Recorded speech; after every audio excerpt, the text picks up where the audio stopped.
Qəbizlik probleminiz varsa, əlimdə gördüyünüz bu bir stəkan qarışım sizin köməyinizə çatacaq. Bu qarışımı hazırlamaq üçün bizə lazımdır 1 xörək qaşığı chia toxumu və su. Chia toxumunu suya əlavə edib minimum 10-15 dəqiqə gözləyirik. Toxumlar şişərək jelatinə bənzəyən görüntü alıbsa, deməli içməyə hazırdır. Əla.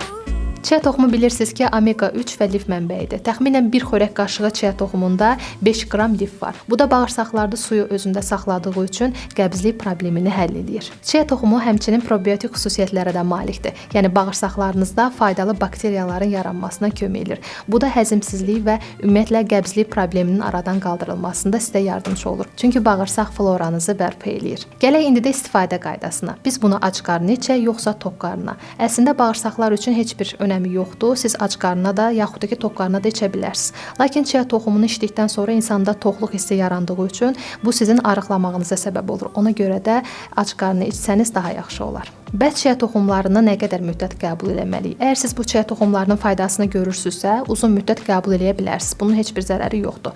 Lakin istifadəsindən sonra əgər özünüzdə həzmsizlik və şişkinlik problemi yaşayırsınızsa, onda çalışın ki, istifadəsini ya azaldasınız, ya da ki, dayandırasınız. Bu cür videolarımızın davamının gəlməsini istəyirsinizsə, bəyən düyməsinə basmağı və kanalımıza da abunə olmağı unutmayın.